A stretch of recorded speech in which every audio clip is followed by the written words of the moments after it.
You are looking live at St. Vincent College in Latrobe, Pennsylvania in Steelers Training Camp 2025. It is Sunday, July the 27th, day 5 on campus and day 4 on the practice field. Good afternoon, everyone, and welcome to Training Camp Live, brought to you by FedEx. I'm Mike Pursuta, joined by Max Starks. We are here to kind of review what we've seen so far here at St. Vincent and get you prepared for today. And toward that latter end, Max, we may be quitting sooner than usual today. As you can see, it's sunny behind us as we speak, but there was rain this morning, and there's more weather anticipated. So no matter how much momentum we build up, no matter how compelling our insights and analysis, no matter how entertaining we are, we may have to shut it down early and quickly. And that's one of the things that we kind of saw. You know, I was on air on radio earlier, and we were sitting there, and it looked fine, and then all of a sudden it wasn't fine, and then you had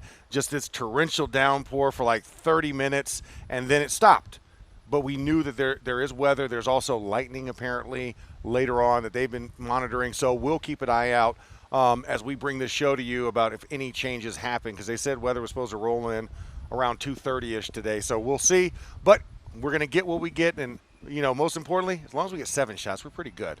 I feel like that's the main meat of the day there at the beginning. I could live with 7 shots. You know, that's the trade-off that the Steelers have made. They wanted to practice later in the day this year. The practices were earlier a year ago, and it's hotter and thus more conducive to sweating the guys into shape later, but you risk the Western Pennsylvania thunderstorms rolling through. Yeah, you risk the weather. I mean, because a year ago when they did that, remember there was this whole talk and topic about, you know, the Farmer's Almanac and the time of day to get, if you want to get the most amount of work in, it's better to do it in the morning versus the afternoon. And, you know, Mike, you've been a part of a lot of these training camps, and 39 of them. See, 39. So you know better than anybody, like some of the worst case scenarios that have happened up here in the past. Remember when the power went out on all of the campus one year, and we actually had to move and send everybody back home until they got the power back. Another time where these fields were just like flowing with like just, it looked like a waterfall down there, and we couldn't practice. Then we had to move it indoors, and then we had to move it over to a gymnasium across town at Latrobe Area High School. So we've gone through these, and that was the reason why they wanted to move to the mornings. Well, the problem is the mornings, it's cool, it's predictable, and it's not really stressful. This, we heard Aaron Rodgers on numerous outlets and numerous occasions talk about how hot it was and trying to push through the heat and still trying to function. And that's what Mike Tomlin wants. He wants as many kind of siloed stressor environments as possible to get the guys ready for the season. I think that's been the most fun thing to watch out here, because, you know, when it gets hot, you know, guys start to get a little pushy, and, you know, your irritability rises just a little bit. And, you know, come Tuesday, we'll have pads on. It'll be high irritability that day. Yeah, it has been hot. I mean, you know, this just in, it's July in Western Pennsylvania. Newsflash. But this is a different brand of hot, and I'm not going to go heat index or what it feels like. To me, that's like exit velocity in baseball. I can tell when a guy hits the ball hard. Yeah, he hit it really hard. I don't need to know the miles per hour. It is steaming down there, and we're hot up here. We're sweating under this tent. And then I go down on the field for the second half of practice, and you're down in that frying pan. It is stressful, and it is challenging. And we did see a little scuffle yesterday that threatened to escalate. Yeah, a little dust up. I think Tuesday. Did you catch the particulars, or did the crowd the crowd kind of let me know attack it too soon? I couldn't tell who started it or who the main 2 guys were. I couldn't tell either, because, you know, it's one of those things where it swarms in. Like, we knew last year, like the Landon Roberts, Mason McCormick. We knew exactly who it was, because you saw the crosshairs, you saw the hit, and then you saw just beeline. So that one was more like guys kind of got tussled up together, so you couldn't really tell what it was. And also, it's in shells, so you can't really – it's like, how hard did he really push you? You know, is a difference in my mind. I'm like, if we're going to fight, you know, I want it to be like, hey, we just got out of a first down run period, and you cut me or you slapped me in the back of the helmet type of deal, not this stuff in spider shells. Guys slap you in the back of the helmet during run drills? Rodney Bailey did. Rodney Bailey hit me in the back of the head, and that's how I got this finger right here. Because let's just say I blacked out for a second. I might have thrown my right fist at him, and he still had his helmet on. Yeah, that's probably not Not the the way you smartest want thing to in the world. go. Not Yeah. the way you want to go. But don't hit me in the back of the head. That was the moral of the story. He started it, you ended it. Yes, exactly. Well, let's take a look back at how practice started yesterday. 7 shots. Yeah. With the meat on the bone. That's right. Out here. And 4-3 defense yesterday, Max, after 4-3 offense the day before. Another bad snap to start things off, but this time they counted it. Yeah, which they should have the first time around. That's just me. I'm like, listen, if the play is ready, somebody messes up in the function. Just if a guy jumps offside, guess what? We're not going to start the play over again, right? You're either going to move it up or you're going to give us the point. So I think today it was like, or yesterday it was like, okay, we need to stop making this a habit, and we're kind of glaring on it and making it a thing. And I think by restarting the drill, you kind of put more emphasis on it. But if you count the point, move on to the next drill, it kind of becomes a lower thing, and that can get settled out a little bit later.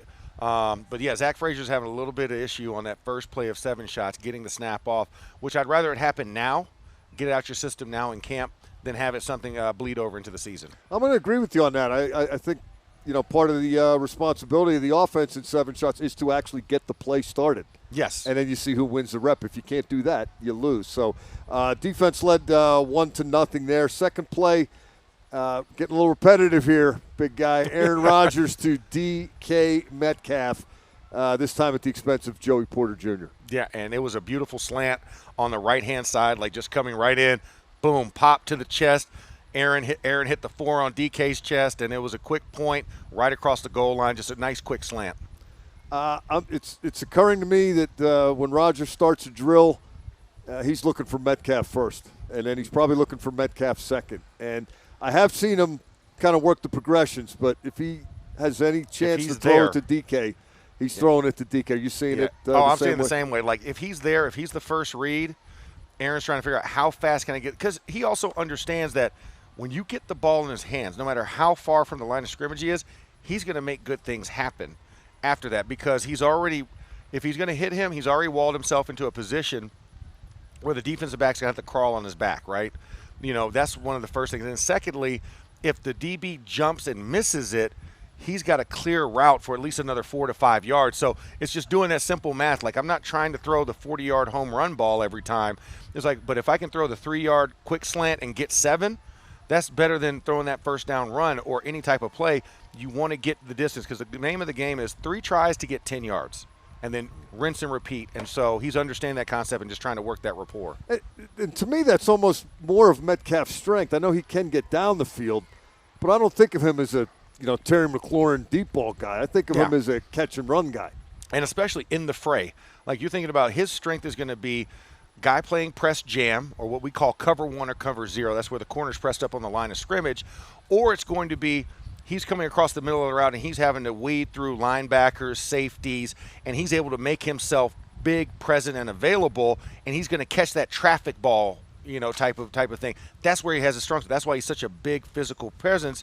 You want to utilize that to your ability, because usually most of the times the guys that's going to be paired up against him are not going to be the same size as him. Yeah, it seems like an obvious matchup problem for the defense. Speaking of which, third rep, Aaron Rodgers to Mount Washington, as we like to say here in Western Pennsylvania. Darnell Washington. The big man. Have we mentioned he's maybe got some red zone potential? Has that come up on these shows? Maybe once or twice, I think, in the last 3 years. Yeah, but it's like a segment, it seems like, when we get to red zone. It was a beautiful pass. They came in 13 personnel, which means 3 tight ends, and they lined it up. Darnell was lined up at the left attached tight end position. You had the H-back position was Jonnu Smith on that same side, and then you had Pat Freiermuth split out to the slot on the right side, which would look, when you look at it, you're like, oh, that's just 21 personnel, right? 2 tights and two receivers and 1 running back. But the way they ran it, I mean, it was beautiful. What are you calling Jonnu a receiver there? No, he's the H-back in that one. He was the H-back because he was in the 3-point offset off in a wing position. So Pat was the slot on that one. So they used 88 as the slot position, and 81 sat in the H-back, and he was a move guy. So he did a short motion to the middle and then back out to his position. They ran the play. Jonnu ran the shallow out right at the sticks, and then you had Darnell going up and out, running. Which I thought the shallow was open too. Shallow was open, actually, but he wasn't across the line of scrimmage, or he wasn't across the goal line. So I think that's why Aaron didn't throw it to him. And Darnell just ran, and dragged the safety. Deshaun Elliott was in tow with him. Just put the hand up, and Aaron hit him right in the hand. Easy catch. He had 4 yards of runway before he hit the back line corner. Yeah, because the big guy's not going to be Tony Toe Tap. You wouldn't think. No, you're not giving him like he's going to go up and get ball. it. Yeah, the feet need to be where they are. Yeah, exactly. I mean, if you throw it 9 feet up, he's still standing, with his just putting a hand up at that point. And it was just an easy pitch and catch. I mean, it was beautiful. I'm like, that's what he should have been doing since a rookie was that play. So it was good that Aaron ID'd him, got him the ball, easy score for the offense. Fourth rep, Mason Rudolph takes over at quarterback as they begin to sub in.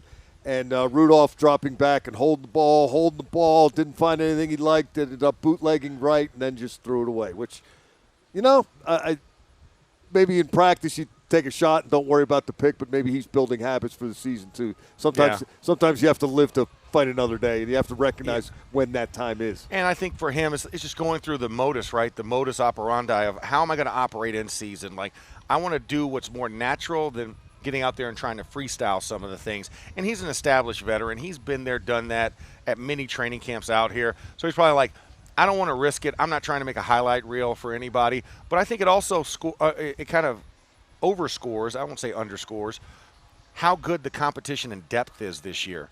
You don't have those kind of layoffs like from first to second team. I think second to third might be a little bit of a drop-off. But what we had a year ago, it was the ones, and then we were done, essentially, with the second squad. And now you're starting to see quality depth and more competitive depth, especially in these 7 shots. Rep 5, Rudolph knew where he wanted to go with the ball, and he hit his target, but he led Connor Hayward just a little bit too far. Yeah.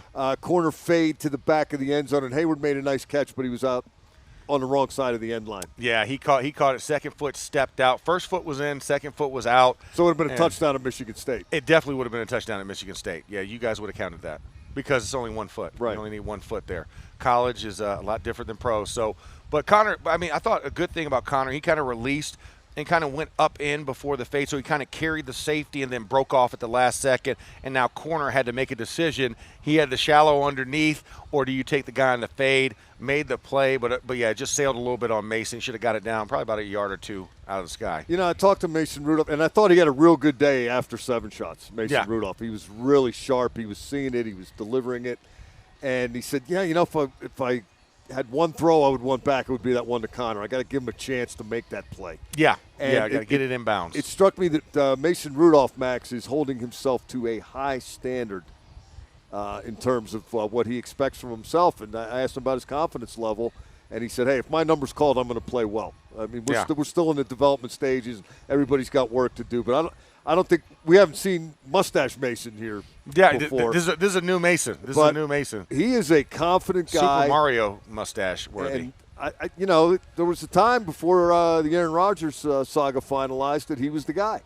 And I don't think that's the worst thing that could happen in the Steelers would be to send Mason Rudolph in to play quarterback. I mean, a guy who got you to the playoffs, right? Yeah. I mean, so it's not like this is just some guy that's had spot start, garbage duty. No, he had to go in and he had to win about 4 games to get us in position to be in the playoffs and then lead, of course, the Steelers into Buffalo as a starting QB in the wild card round.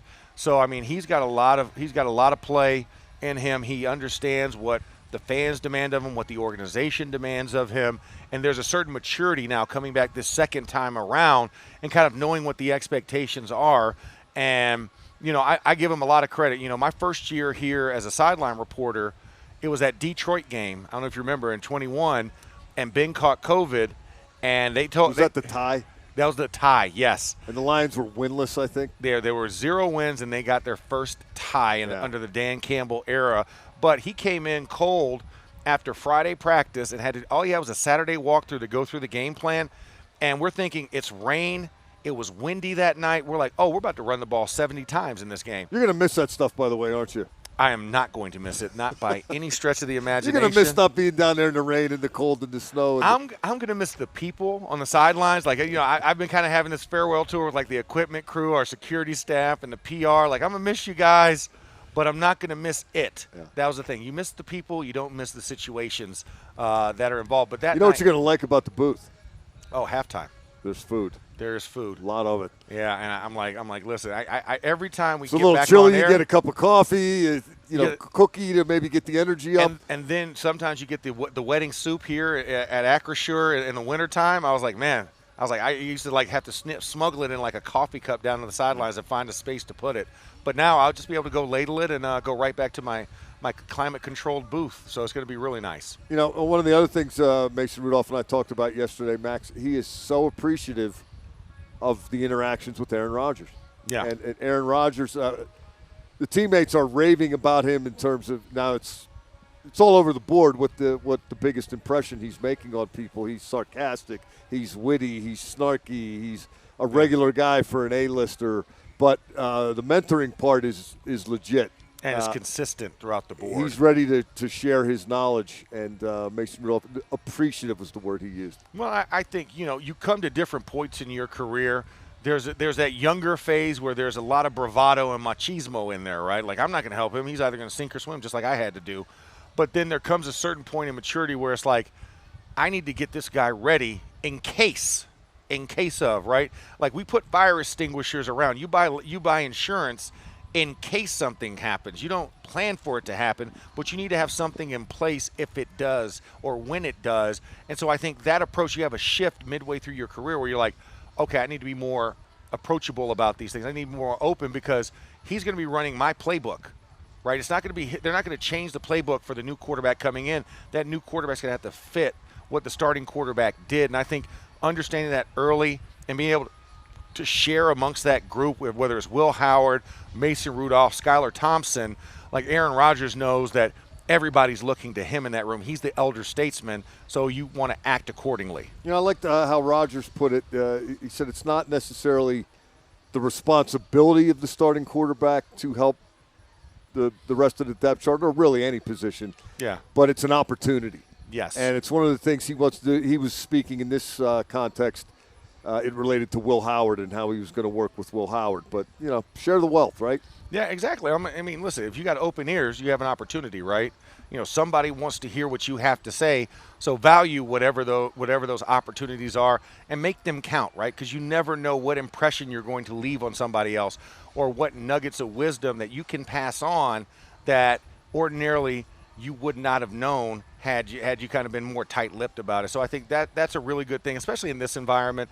In season's a different story. Like, you got to learn, because I'm trying to figure out myself and how to get guys winning. But in this environment, a little bit lax, slower installation process, more time to be around each other because you have nowhere else to go, right?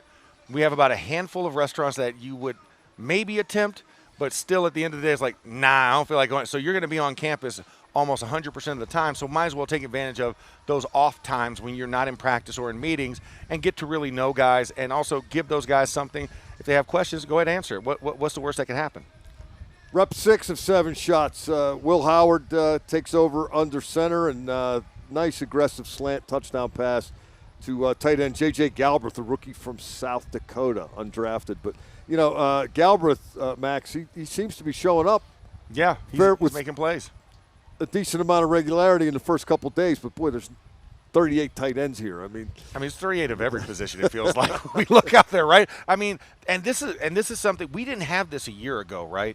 We didn't have the depth that we have, and I think that's the biggest difference from last year to this year. If you ask me, it's the depth and the quality of the depth that we have out there. That you can have a J.J. Galbraith running with the threes, and he's standing out in those moments. And, I just talked about 13 personnel. We had 3 tight ends already in there, and we hadn't even mentioned Connor Hayward yet. So to have 5 to 6 guys in that room, and it's only going to be about 3, maybe 4 at the most that you're going to keep. So anytime you can shine. It's 4, right? It's got to be 4 because Arthur Smith loves 3 tight end sets. So I'm like, but traditionally most teams usually keep 3. We will be a team that keeps 4. And they'll keep 4, but he's not. You'll traditional tight end. Yeah, you'll move him into like that X category, just athlete, right on the opposite side. Guy who will catch the ball. Yeah, exactly. Ball catcher. Call him a wide receiver, call him a tight end, call him whatever you want. But just make sure you call him. I don't think we're going to see a ton of him putting his hand in the dirt next to Broderick Jones and double teaming guys. No, he'll be in that position I was telling you. He'll be that H-back move position where it's not like he's moving back to fullback, but he'll be that wing. He'll detach out into the slot, and he'll give you support stuff, whether it's coming across and cracking the safety for the eighth man in the box. There'll be creative ways of utilizing him, but his job here, catch ball, run with ball. That's the job title. That's the job description. So that Howard to Galbraith touchdown, and by the way, the crowd reaction to Will Howard yesterday was you could over tell, the top. You could tell they've watched some ball across the state and the central part of the state, the state capital of Ohio, Columbus, where my wife's from. Spent a lot of time there. You watched from Columbus? Yeah, never knew that. Yeah, went to med school at Ohio State too. So yeah, parents went to Ohio State. So yeah, I have a very Buckeye heavy side of the family that I have to appease there. So if they're watching, I said it. I'm not going to say the go poisonous nut thing. Do that nope, thing? I don't do that. I do not do that. Do this thing, right? Yes, always Gators. I mean, if you saw me at lunch today, had full-on regalia. I mean, you guys saw me back there. The camera crew saw me walking by. Bright blue, long-sleeve Florida Gator shirt with my gray Florida Gator shorts on. So yeah, I was repping the university today. Seventh rep, the decisive rep. The starters coming back in on both sides. Aaron Rodgers is trying to win it as he had done the day before, but this time pressure from the number one pick, Derek Harmon, and a pass defense from Nick Herbig coming in on the pass rush. Yeah, defense wins at 4-3. Yeah, defense. That was a great pressure package, and Derek. It's always tough to stop defensive linemen in these drills just because you only have shells on, and the hand positioning, the hand fighting is a lot different when you don't have pads on. But Derek Harmon had a great swim move up the middle. He got through the A-gap and put pressure immediately in Aaron's face. And then as he went to turn, that's when Nick Herbig kind of did his stalk and look technique and jumped up, and knocked the pass down. No T.J. Watt yesterday, no Cam Hayward, and no Darius Slay, Veterans Days off. We did see Jonnu Smith back on the practice field for the first time. That's our wrap-up of the practice yesterday, but for a little bit more of a inside look at it, we'll take a look back now at yesterday's camp conversation. I caught up with tight end Pat Freiermuth, who had been a star in 7 shots the day before, and we talked about everything that went on yesterday and how the Steelers are dealing with this heat, Max.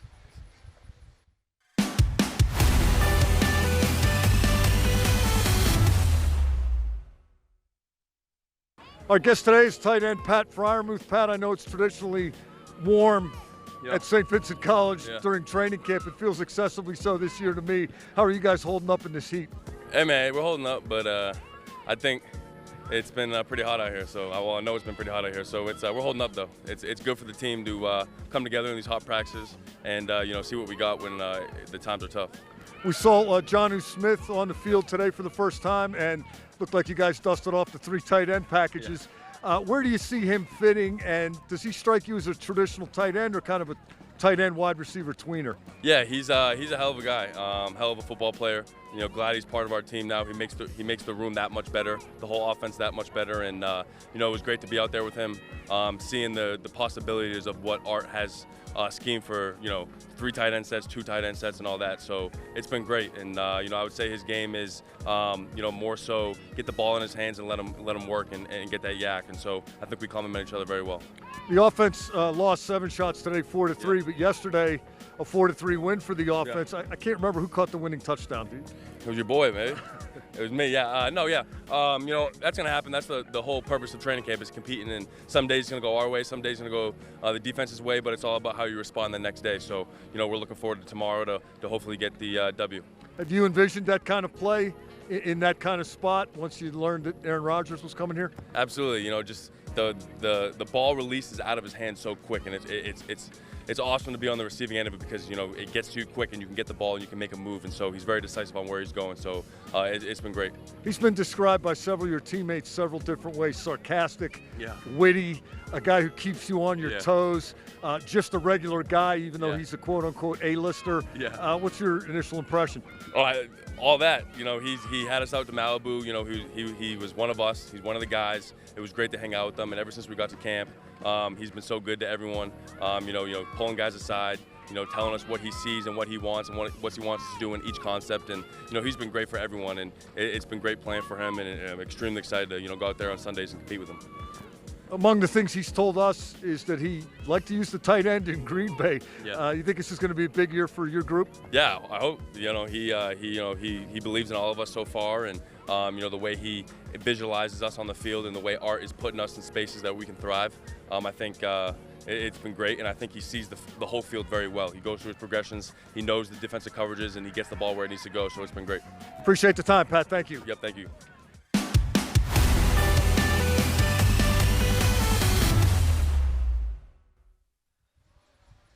That yak reference, we talked a little bit about that with DK Metcalf. Jonnu Smith, clearly one of those guys. I mean, he can catch it in a crowd and then get himself turned upfield and keep going, especially on those crossers that he liked to run in Miami.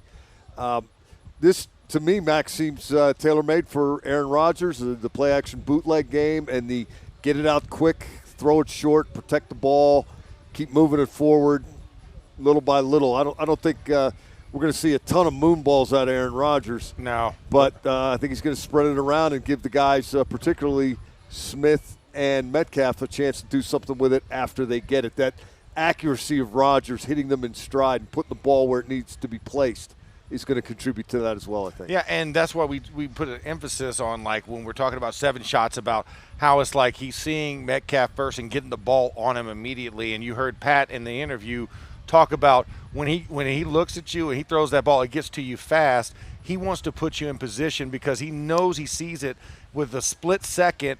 He has to get that ball there because he sees what the window looks like. And the biggest thing, I mean, what made Tom Brady so great, right? It was the catch and run balls that he threw, the quote unquote yak, yards after the catch. Well, and the percent of passes, the high completion percentages, and the lack of negative plays. Yeah, and what does that do? Throwing the ball out quick puts you in those positions to have more positive plays.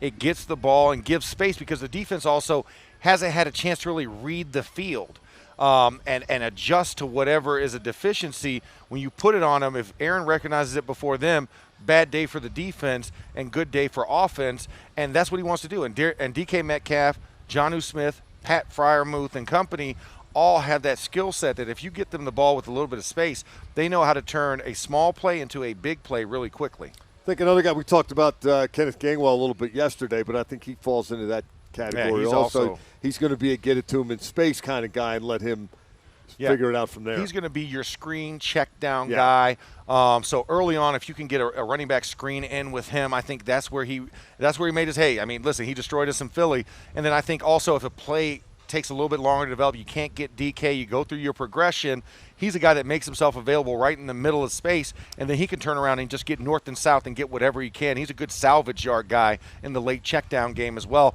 So you're talking about another piece that gets in there. He'll probably be more of your third down type of back, but those are usually the critical moments where I got to convert to a first down, and he's been so good and so sure-handed that you're going to rely on him. We're just not going to see it early on because these are more first down base plays that we're going through so far in camp. Yeah, whatever Gainwell ends up with in terms of average yards per catch, those yards are going to be gained after he catches the ball. Yes, yeah. He might have negative air yards. Yeah, exactly. Like near or behind the line of scrimmage is where he's going to thrive for initial reception. And then after that, everything is eat what you kill, right? So it's going to be a fun thing to watch. But he does it so well, but we don't get to see really that part of it yet because we haven't gotten into that part of the install of the day, or I should say of camp so far. Another guy that a lot of eyes are on at the running back position, Caleb Johnson. He's impressed Mike Tomlin by reporting in outstanding shape, and good thing because you need to be in outstanding shape to survive this heat. But Caleb did a little chatting with the media the other day. Let's give a listen to what that sounded like. And the focus on learning from the best, that's really it. And learning from Coach T and learning from the best, that's really it. Obviously, pads don't go until Tuesday, but through these first couple days, just how are you feeling? How do you think you're fitting in? I feel like I'm feeling well. I'm making connections with people on defense and offense, and just making connection all around, to be honest, and just fit myself in and proving myself that I can be a contributor. First, second, and third downs. Caleb, what are some of the early lessons you've learned from the Reds? The details matter, little things matter, you know. That's really it, man. Just going in there and learning every little detail that you need to know, you know, to be a first, second, third down back, to be honest. So. You've broken up off a couple big runs so far and really got the crowd into it. What have those moments been like, just kind of hearing that crowd reaction? Yeah, it's been good. It's been good, but at the same time, we don't got no pads on, so we start Tuesday, so that's really what we go see and which I really gonna be expecting. So. Speaking of Tuesday, what have you heard about the backs on backers? What have you heard about the backs on backers drill? Nah, I heard it's a big thing, and you know I'm working every day to get better and get to that role, so you know they can trust me and be reliable. So. Yeah, how important is it for you to show up in that drill? You talked a lot about pass protection. That's the main thing I'm focusing on right now. Everything else falls into place, but that's my main thing. Is pass protection, working on it every day.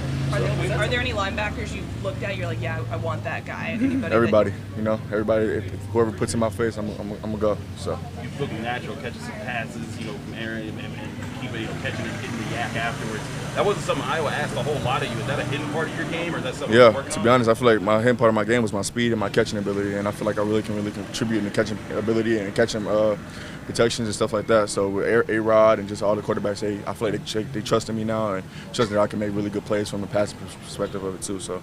How's Eddie Faulkner been just working with him now that you're at camp and not mini camp or anything like that anymore? I've been loving it, you know. I've been loving him, and I've been loving the relationship we've been building and stuff like that. It's been really good, and he's been showing me the little ins and outs of stuff and really how to get things done and how to get things done in Pittsburgh way and the Steelers way. So I love it. Caleb, we've seen you during off-season drills, like redo drills. Is that something that Eddie's been telling you? That's something I've been doing. That's something I've been doing, and me and Jalen, we've been even talking about, you know, after practice, just focusing on punching the bag and working on my explosiveness and working on my punching and stuff like that. So. Next Friday, you guys are going to do the Friday Night Lights. I'm not sure if they told you about that, but you take the yellow school buses down to Latrobe Memorial Stadium. I'm curious, do you have a favorite story or memory from your high school football career that's going to come back when you guys go down there?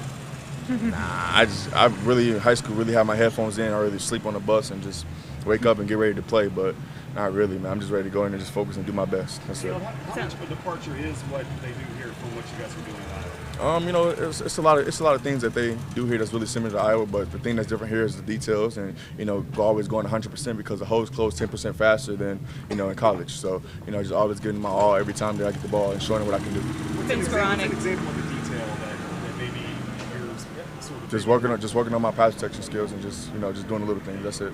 Vince Gronick just said that you guys were working out together in the off season. How did you connect? Where were you working out? We was working out in Arizona with helmets on. It was like 110 degrees every day, and just really adapting myself to that heat. So when I got out here, it's nothing. It's easy. So that's really what I be focusing on, just always being in shape and always be ready to go when I'm here. So the humidity isn't affecting you? There's none of that in Arizona? Nope. None at all. In regards to your pass protection, the Steelers are using defense is using a lot of moving around, guys lining up here and there. Is that adding any challenges, like you're learning play by play, like, okay, when they do this way, it's like giving you more experience how to react to different blitzes? I mean, yeah, at the same time, every day I'm learning different things, and everything I'm learning to get better and taking notes and really listening to what Coach Faulkner and Jalen and all the vets are saying because they know what to do. They've been in these situations, so just listening and learning from them and really adapting myself on the field. What kind of example is Jalen set for you? Awesome example. I love that guy, man. All around, me and him creating relationships, on and off the field. Me and him just chilling outside, just talking, and really when on the field is working. He's always telling me what he sees and what needs to be done the right way. So it seems like you have somewhat different body types and slightly different playing styles within that backfield. How do you feel like you guys complement each other? I feel like we all complement each other in a good way. Speed, explosiveness, and first down, third down, second down back. And I feel like I'm an all-around back, and I just feel like all of us we can just really complement each other off just fatigue, and it won't have to be no problem with taking each other out, and always everybody can do first, second down things. So Gainwell's lining up wide and all these different some sort of receiver positions. Is that something that you're learning from him at all, or is it? He got his own little thing. He built different, man. Ever since he was in Philly, I saw him making moves, and he know how to do it the right way, man. So that's him. Caleb, when they drafted you, Mike T talked about seeing a lot of Sunday runs from you. See a lot of 9-man fronts at Iowa. You know what they're going to do, and he was successful anyway. Is it in a weird way because this offense might be a little more dynamic than what you had in Iowa? Are you sort of like looking at the box with less guys in it and salivating? To me, I don't look at it. I look at it as it don't matter to me. I'm going to go and be myself no matter what. So. Why were you guys able to be successful running the ball there, even though the defense knew what was coming? Because I feel like I always my line, and just really everybody just trusting each other, and really I'm really building a relationship with my line and really just making them trust me that I'll get it done no matter what and who's in front of me. So Caleb, during your pro day, Mike Tomlin said that you said, if you draft me, I'm looking forward to that back-on-back drill. yeah, Is that true? And why did you say that to him? You know, because that's the first thing I saw on Twitter was Jalen, you know, taking one of the linebackers out, and I was hype. So I really want to show people what I can do and show people that I've been working on my pass protection, and I'm really ready to get better every day, and you know, just working every day to get better. So you're eager for that drill? Yeah, I'm very eager. I want to show them what I can do and what I've been learning, and you know, just really learn from the vets. Do you think he'll send one of his hitmen go, one-on-one against I know he is, and I'm ready for it. So. Is Jalen good about giving you tips on how to block and not have it affect your pocketbook? Every day. Earlier today, doing walkthroughs, he was just showing me like after the bag, like I said, we was gonna go and hit the bag and stuff like that after practice. So you know, just little things like that, and showing me like his ins and outs of what he do. So really, that's really it. You know, just learning every day from him, taking it day by day. You know, interesting perspective there from Caleb Johnson. Sometimes rookies maybe don't or aren't as aware as they need to be of everything they need to know. But he wants to be on the field as much as possible. We all know he's a tremendous runner, one cut, outside zone, he's burst and big play potential, all that. But if you want to be a pass catcher, and he says that's a hidden talent of his because they really didn't throw to him in Iowa, we haven't seen that part of his game. But if you want to be able to establish that, you better be able to block. Yes.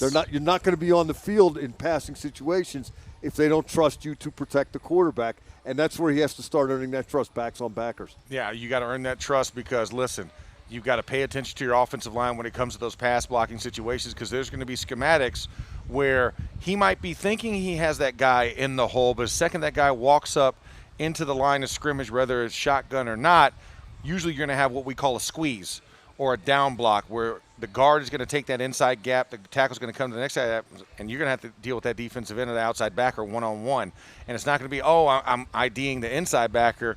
You might get the outside back. You might get a D end every once in a while. So being in tune and ready to either go cross motion if there's a re-mic ID, saying that Aaron doesn't like it with the mic being to the right, he wants the mic to the left, and then now all of a sudden you're on the left, you can't shift because the play clock's down, so you got to be able to, as soon as that ball snaps, readjust and figure out where that guy's going to be. So these are things that are nuanced that get you on the field. Jalen Warren, we talk about what made him so special, backs on backers. Him willing to go dig everybody out. We called him the Ballard Buster. That's what Wolf affectionately called him, was a Ballard Buster, because once he got in there, you could run into him, but you weren't running through him and you weren't running past him very often. He was going to stick to you and he was going to get the block off, and that's what made Jalen such a big, effective part in the third down passing game. And you hope Caleb can also assume that mantle as well. That's why he's kind of sticking in his ear and listening to what Jalen Warren has to tell him. Yeah, and of course that's how Jalen Warren, he was an undrafted rookie. Yep. And nobody really knew who he was until that first backs on backers drill, his rookie camp. And then Mike Tomlin saw a guy who was willing to stick his face in the fan, and he wanted to see what else that guy could do, and here we are. Here we are, year 3. He's your lead number 1 running back right now. So it just goes to show that effort does not go unnoticed, and something as small as a backs on backers drill can catch a coach's eye and can put you on that quote unquote conveyor belt going upwards in the ascending track and getting opportunities. But you got to handle your business at first out here before they can trust you in stadiums on Sunday. How do you suspect that running back division of labor is going to play out? I mean, Warren is number 1 on the depth chart right now, but a big investment in Caleb Johnson, maybe higher upside potential in Caleb Johnson, but established track record for Warren, not just what he's going to do, but how he's going to do it. You know, you're going to get the tenacity and the all-out effort. Think it's going to play out 50-50? You think Johnson gradually takes over, or do you think it'll be sooner rather than later? I think it would be. I think with Warren still, if it works Warren out will have that a way, significant role still, yeah. And it'll just be I feel like a series by series type of basis. The hot running back at that time. If you've got a beat on the defense, I think that guy gets the lion's share that week. I don't think there's no consistent depth.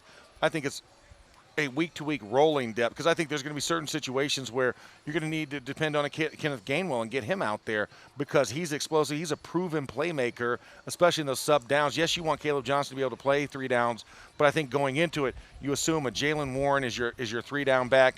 Caleb can build to a 3-down back, and I think Kenneth is a guy who's your change of pace, second and third down, situational kind of gimmick guy. You don't want to call it gimmick because like screens are not really gimmicks, but screen, check down, pre-designed runs, move him into the slot type of situations. So I see that labor being heavy Jalen at the beginning and evening out as the season progresses with Johnson. And a lot of that will be up to Johnson, right? I mean, yeah, be up to what he can handle, what his health looks like, and how well he's assimilating to the NFL game and speed. I'm surprised he ended up going low. I thought he would be a second-round pick. I did too, but this was also a draft where you had so many running backs, and it was literally like build-a-back. When we were going through the draft process, when I was doing the coverage on ESPN, we had a list. Do you know how many guys we had gradable grades on going into the draft? 32 running backs. Yeah, a lot of them. That's a lot. And years past, normally it's 15, maybe 20 of them get graded, but we had 32 gradable backs. And so really, if you were a team, you knew the value was going to come day 2 and day 3 of the draft early to get a really, really good running back. And luckily, Caleb Johnson falls to us in that situation. But we saw a lot of first-round running backs go in this draft. So you just assumed the role was going to keep on going. But teams also got conscious that there were some thinner positions. Then you saw kind of the shift of the other positions kind of getting the priority. Defensive linemen, there was a lot of them that went off the board. And so it kind of depressed the running back picks. But to our credit, we were able to sit there and wait and not have to go up and get Caleb Johnson. Caleb Johnson fell to us, and I think we got a fantastic back in the process. Steelers ran the ball a lot last year. They were persistent. Yes. What has to happen for them to be more effective doing it? Yeah, the efficiency. I mean, the offensive line's a year older, so I think that experience there is going to help everybody. And with that, having also smart, high IQ quarterback play helps that as well. A quarterback who knows how to get rid of the ball, whether sometimes you're checked into the run and you need to throw it now because you see the off coverage of a defender that's not playing press, and it's like, I can get this here because that 3 technique right here where we're running the ball looks pretty mean and pretty lathered up. We need to take a little something off of him. So you throw the now to get that, and then now teams play more on their heels than they do on their toes, and that allows for more effective run plays. And you know, having Mason McCormick and Zach Frazier a year more together, they're in concert with each other. Troy Fautanu being inserted on that right side, you're going to see a lot of strong right side emphasis run because Fautanu is just a big, stout, I mean, you look at his legs, very thick-legged dude that can move people out of place, and putting Broderick in more a natural position at left, I think will highlight his athleticism. So I think all of those things kind of are going to play with the efficiency of the run game this year. Yeah, some of us talked with Troy Fautanu today, Max, during the lunchtime media availability session, and a lot of the questions, hey, you guys are kind of short, relatively speaking, for offensive linemen, and you guys are kind of light for offensive linemen, relatively speaking. And you guys don't have a whole lot of experience for offensive linemen, relatively speaking. And, Fautanu's response was, well, yeah, but they've been playing football a long time, these guys, not necessarily NFL football, but at the end of the day, to use that cliche, it's still X's and O's. It's still kind of the same thing. And he thinks their athleticism is going to be valuable, and I tend to agree with him. You know, it seems to me that lines are evolving all around the league into more athletic groups. Yeah. You don't have those monster mammoth guys anymore. Yeah, me's are not walking around there as much on the field. I mean, they seem to be on the defensive side of the ball, but on the offensive side of the ball, you're seeing a leaner guy. And got to be able to move. Yeah, well, think about his late 90s, like, Mike Shanahan's crew at Denver. None of them were the size of anybody of their era. They were all undersized linemen. They used a lot of zone. They were quick. They were slashing. And Terrell Davis, I believe he's a Hall of Famer running behind those smallish offensive linemen. So it depends on the scheme, not necessarily the personnel. The personnel is going to fit, whatever's asked of them. But I think this crew is one that can run man gap and can be power at the point of attack, but I think they're athletic enough that they can do more zone concepts, and I think that's where Jalen Warren plays big. That's where Caleb Johnson's going to be really big with his speed, the one-step cutbacks, and then, of course, Kenneth Gainwell as well. He's more of a scat back type. So when you look at the running back personnel, this line kind of fits a lot of those principles that they should be able to run now. It's going to be outside zone more than anything else, right? I think outside zone, I think a little bit of influence zone where you kind of have that one guy coming back with the one-step predetermined cutback. And I still think there's going to be a good amount of gap power with Mason McCormick pulling around to the left side. So I think a lot of weak side power is going to be the strength of this team as I'm just looking at it. I think Isaac Siamalu, albeit he's an older veteran, can still get the job done, but the power comes from the right side. So I think I expect more weak counter than strong side counter coming out of this group. And you touched on this briefly a minute ago, but educate me a little more if you can. They call a running play in the huddle. Yeah. And Aaron Rodgers gets to the line of scrimmage, and he looks at the defensive formation, and he says, okay, this run is not working against this look. What happens next? Next step, you would know on the sidelines, you would have talked. So you can either send in what we call a double play, which, they'll send you in 2 run plays, and it'll be an either or, right or left style run based on where a 3 technique is. For instance, right? We want to run in the B gap. Well, with a 3 technique sitting in the B gap, it'd be a lot harder to run that play, correct?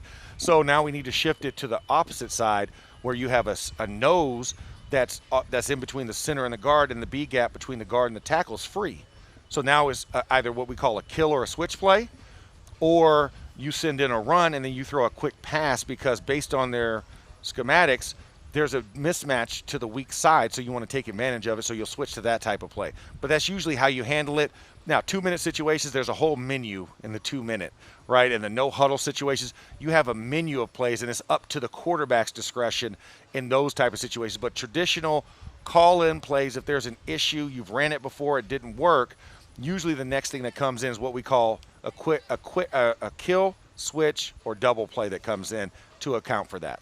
How much more do you think that'll come into play this year? I know last year when Justin Fields was playing, he told us a couple times, hey, if Arthur calls a running play, we're running that play.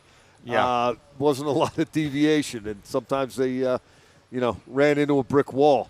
Yeah, that won't happen this year. Not with number 8 at quarterback. Not sure how much Russell Wilson changed things up when he was playing, but do you think a little bit more freedom, not to make it up as you go along, but to maybe color outside the lines or at least on a different page? We just call that latitude. He gets a little bit more latitude with the offense, and that comes from study, confidence, and conversations. Well, and just having seen it, right? I mean, we just haven't had the opportunity to know what it is, but Aaron Rodgers has seen every possible permutation of a defense in his entire career.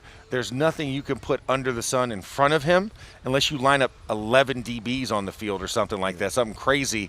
Like, he's seen it all, and they've tried everything, especially in that NFC North. You don't think Green Bay's tried every type of way to figure out how to attack him because Chicago and Minnesota and Detroit are going to throw it at him. He's seen it in practice, then he goes out and he sees it in games, and even when he doesn't necessarily see it, he adjusts quickly because, if a team has success once, they're going to try and run it to death against you, and he picks it up really quickly. So I don't see this being something where they're like, hey, Aaron, this is our playbook and that's it. Mm-hmm. They're going to say, hey, Aaron, here's what we're thinking. What are your thoughts? And he'll be able to add his 2 cents. And like you said, well, I think we need to carry a second play into this huddle. If we're going to call this play, let's plan on worst case scenario, and let's send in a different play, whether albeit a pass to the backside or a run to the opposite side, just so we give ourselves the best chance of success. Yeah, and I don't think he's going to go out there and want to throw it 65 times a game. Not at this point in his career. But just that you're right, and it makes a big difference. And sorry about that. But you carry code words into every single play that's already a part of the offense. If you do get overload type situations, right? You'll get different ones, and I know you're going to love this one. Orange and blue. I like one of them. I mean, but both of them together is immaculate, right? But orange and blue was something that we called because the second letter, obviously, in those words, R and L, right and left. So you wanted to pick a word that had that in there. That's pretty complicated. The guys can pick up on that? Yeah. No, they don't. No, defensive linemen are not as smart as offensive linemen. But, you carry an orange and blue, or there's other code words you'd use because it's for overload left, overload right, and there is a full slide that goes on and a different package that comes in. But you have that deployable at any play. There's certain trigger plays and trigger situations where you're going to have time to be able to adjust on the fly and account for those unfortunate situations where you get overload blitz or you get something that you don't feel comfortable with on the field, and you can adjust on the fly. That's always carried. And then, like I said, you'll do the kill, switch, or combo plays that will come in as well if you see something, and we want to stay within rhythm for the game flow. Another guy that was on the well, I shouldn't say on the practice field for the first time, because Chuck Clark made it here on Friday. He got into uniform after they acquired him. He got down onto the field, didn't get any reps, but yesterday he got a lot of reps. And one of the guys who knows Chuck Clark really well is fellow Steelers safety now, Deshaun Elliott, who spent some time playing with Chuck Clark in Baltimore. Deshaun Elliott also spent some time playing with Jalen Ramsey in Miami. So who better to ask about Chuck Clark and Jalen Ramsey than Deshaun Elliott? A couple of us did that this week.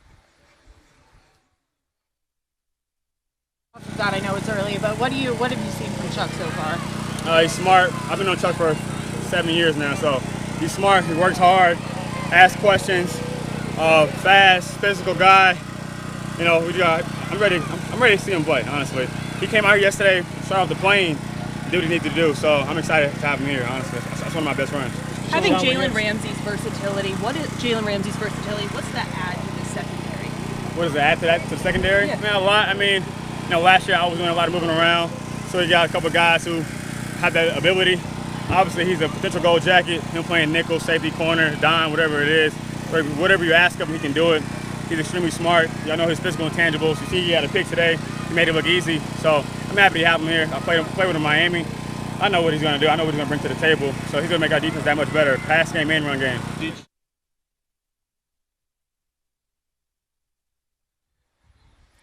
That was Deshaun Elliott on Chuck Clark and Jalen Ramsey. Let's start with Ramsey, Max. Deshaun Elliott referenced the interception yesterday. It was a play-action bootleg left by Aaron Rodgers, and from what I've seen in the brief window I've had to watch Aaron Rodgers, I think he's going to be capable to bootleg to his left or to his right and throw on the run. And in this particular instance, I thought he made a pretty good throw, but Ramsey just sniffed it out and attacked it. Yeah, I mean, aggressive play. That was a really good interception as Yeah. opposed to what are you doing throwing that pass? Yeah, exactly. He didn't throw – it's not like Aaron threw a wounded duck out there, which we've seen plenty of those out here in the training camp over the last couple of years. We're just like, what is that ball doing in the air? Like, somebody should at least pick that off. This one was – it was like, hey, this play is about to be really good for the offense, and all of a sudden Jalen Ramsey just comes swarming in and makes it a great play for the defense instead. That was for Jonnu Smith, by the way. Yeah. It was a shallow what we now I'm trying to it's called not a fade route, but it was a leak out. Like he kind of went in and kind of came out down the line. I'll get into game mode and pass. I have to go read my route tree all over again. But it was a shallow cross play that was supposed to flow with him and be a dump off intermediate and create layered play behind it. But yeah, Jalen Ramsey playing it, sniffing it out, heady veteran. You're talking about a top 100 NFL player there. You're not going to fool him for very long, and he has the makeup speed to be able to catch up to anybody. That's why you heard Deshaun talk about whether we have him at dime, nickel, corner, safety, you name it, he can do it. I mean, it sounded like he was, there was all superlatives there, and he's a guy that he's played with him in the defensive structure, so he knows what he brings to the table. And Jalen Ramsey continued to make plays out here, which is why you brought him in. Mike Thomas said, I'm not going to get excited about those type of things because that's what I expect them to do, and he did what he was expected to do. And there you get a good look at Chuck Clark, who practiced yesterday for the first time. And from what I saw, Max, I saw him on both sides of the field, so I'm guessing that means he played both safety positions. Yeah. I saw him blitz on at least one occasion from the box, and I saw him even spend a little time in center field. I'm envisioning that he battles for the third safety job, and with the amount of experience he's bringing to the table, if he is healthy, and he insists, Chuck Clark does, that he is healthy, that he is the player he was before that knee injury that cost him the entirety of the 2023 season. There's 100-something games and 75 starts, give or take, in the NFL. Yeah, it brings a lot of know-how to the table. And 12 starts last year with the Jets alone. So I mean, when you're talking about that, and we're talking about the structure, right? I mean, we're not going to get it down into breaking this down to a 53-man roster already, but you need at least 4 corners. You need at least 3 to 4 safeties as well. So you need 8 guys in that room, essentially. And when I say third safety, I'm not counting Ramsey in that group. Yeah, we're not counting him, but that's the body count that you're going to need. 8 bodies that can play those 4 positions and be truly too deep at every single one of them. That's what you're looking for here at camp. So that secondary, we talk about it being a very depth-rich squad and position group. They're going to need at least 8 that come out of that group, and however that shakes out. And Chuck Clark's a guy that looks like to get himself in the mix early and has shown why they brought him in and identified him as a person of interest so early into camp. And it wasn't like somebody had to get injured and they need to fill a slot and somebody's off the couch. He was high priority, came in here. I mean, you're talking about day 2 of camp. They're waiving a guy to get him in here and fill that slot. So good sign for that, and hope he continues to stay healthy and continue to put his hand in the pile. Like you said, we've seen him a lot over the years when he was a Baltimore Raven, and then, of course, spending his last stint with the New York Jets. And I think he's on the team if he establishes that he is as healthy as he told us he was today. He's still got to be able to play. And pads will be a big equalizer. We'll see on Tuesday how healthy you are. It's been, a tough year and change for him. Missed all 23, and he missed 5 games last year. I think it was a high ankle sprain. Yeah. But he was healthy in his career before that, and not just the experience factor, Max, but the familiarity. How far does that go? The Steelers have collected a lot of football cards here, and they're throwing them into the same pile. Guys knowing each other from previous stops. Does that accelerate the coalescing of the secondary? Yeah, that definitely speeds up the cohesion process, right? The bonding that's necessary. When you have guys who have crossover experience with each other, they can communicate a lot differently because you have past prior experience. You talked about, Deshaun Elliott saying that's one of his best friends. I think when the Steelers were looking at Chuck Clark, they probably said, hey, Deshaun, what do you think of Chuck? And he probably said, that's one of my best friends, man. He knows me better than anybody else. Oh, well, we need that type of guy here, right? If we're going to, especially at the safety position, right? Think about Troy and RC, Troy and C. Hope.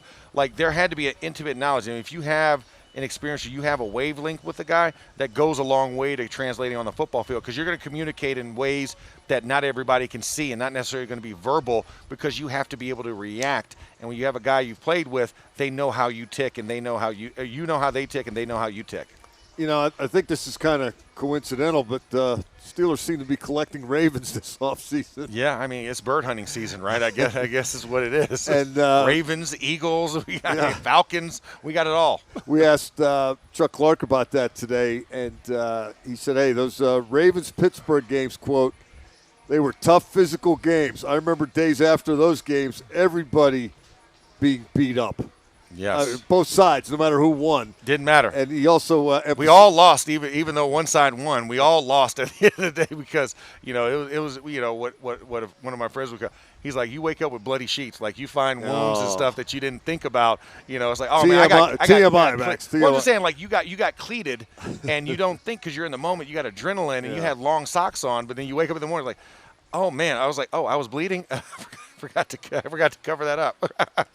There's an off day tomorrow, last day of the first week here today. How far along are they in terms of things being installed, and what do you anticipate? Will there be some things today that we haven't seen yet? Yeah, there'll still be some things today, because I think one of the biggest things, when you get into training camp, this acclimation period, you're taking subsets of your offense and your defense. So you'll focus on first down as a more basal concept, but then you'll break it down into zone run first down, gap run first down, and then you'll run into screen game first down, and then go from there. And I think by the end of this acclimation period, you'll see everything but like goal line and short yardage installed for the playbook as a whole, and then you'll start to see more nuance where we get more motion, bringing guys in and out. I think you'll see more of the formation switches more so than actual concept switches. So by Tuesday, it should be everything's on the table, have at it. Yeah, except for goal line. Like, goal line will be one. I think they preview it at Friday Night Lights, so they'll build up to goal line and short yardage. But everything else in your base offense and defenses should be there, run and pass defense. That's going to do it for today's show. Reminder, no practice tomorrow, so we won't be back here until Tuesday. Until then, thanks for finding us on whatever of the Steelers social media platforms you're finding us. For Max Starks, I'm Mike Pursuta. This has been Training Camp Live, brought to you by FedEx. Good afternoon, everyone.